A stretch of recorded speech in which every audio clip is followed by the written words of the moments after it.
म चाहिँ यो अहिले एपोलो 9 मा आएको छु। तपाईहरुले यो देख्न सक्नुहुन्छ। त्यहाँ चाहिँ मैले अहिले भनेको सैटर्न भी सबैभन्दा ठुलो रकेट अहिलेसम्मको, जहाँ चाहिँ 12 वटा भन्दा बढी बसहरू अट्ने खालको रकेट छ। त्यहाँ हामी भित्र गएर आइसकेका थियौँ। हाम्रो अर्को भिडियोमा त्यो अपलोड हुनेछ। त्यसपछि यो रकेट चाहिँ अलरेडी टेस्ट रकेट अथवा उडिसकेको रकेट हो। तपाईहरुले देख्न सक्नुहुन्छ। यो रकेट चाहिँ पृथ्वीमा सफलतापूर्वक ल्यान्ड गरेको पनि रकेट हो। यसलाई हामीले फेरि युज गर्न सकिन्छ भनेर चाहिँ रियुजेबल रकेट भनेर टेस्ट गर्नको लागि राखिएको थियो। र अहिले पछि स्पेस एक्स कम्पनीले चाहिँ अहिले रियुजेबल रकेटहरू प्रशस्त मात्रामा चाहिँ बनाइरहेको छ। तपाईले हेर्न सक्नुहुन्छ यो एपोलो 9 त्यहाँ 9 लेखिएको छ र यो स्पेस एक्स कम्पनीबाटै गरेको लन्च गरिएको र पछि युज गरिएको रकेट हो। यो रकेट तपाईको एकचोटि टेस्ट भइसकेकाले यहाँ तपाईले कालो दाग धब्बाहरू देख्न सक्नुहुन्छ। यो इन्जिन फ्युल बर्न भइसकेपछि यो जलेको रकेट हो। त्यसपछि तपाईले यसलाई चाहिँ हेरिरहँदाखेरि तपाईले इमेजिन गर्न सक्नुहुन्छ कति फ्युलहरू बोकेर हिँड्न सक्छ।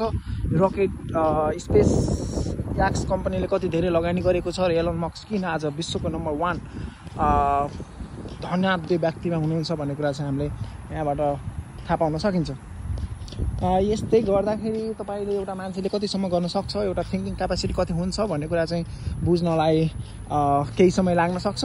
किनभने यस्ता रकेटहरू एकचोटि उडाइसकेपछि फेरि युज गर्न सकिन्न भनेर चाहिँ भनेका थिए त्यहाँभन्दा पहिला, र अहिले पछि यसलाई युज गर्न सकिन्छ। हामीले केही ओन्ली त्यो फ्युल ट्याङ्क र फ्युल मात्र चेन्ज गर्यो भने मोस्ट अफ द कुराहरू चेन्ज नगरिकन हामीले फेरि यसलाई उडाउन सकिन्छ भन्ने कुरा चाहिँ प्रमाणित गरिसकेका छन्।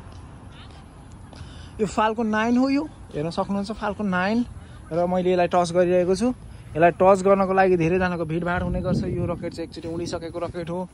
त्यही भएर यसलाई टच गर्न पाउनु भनेको एकदमै भाग्यमानी कुरा हो भन्छन्। म एउटा साइन्सको विद्यार्थी भएको भएर साइन्सको विद्यार्थी हुँदै गर्दाखेरि यस्ता स्पेस सेन्टरहरू नासामा आएर यस्तो भिडियो बनाइरहनु भनेको एउटा गौरवको कुरा पनि हो। म एउटा सामान्य ब्याकग्राउन्डबाट आएर यत्रा ठुला रकेटहरू देख्न पाउनु भनेको चाहिँ यो एउटा चाहिँ मलाई चाहिँ आफूलाई भाग्यमानी पनि ठान्छु।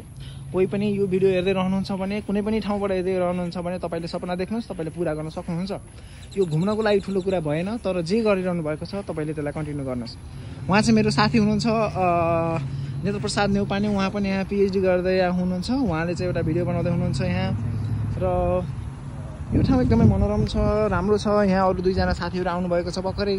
उहाँ पनि नेपाली नै हुनुहुन्छ। त्यसपछि चाहिँ उहाँहरू चाहिँ ल हाई भनिसक्यो सबैजनाले। कस्तो लागिरहेको छ आजको तपाईँको यो हिस्टन?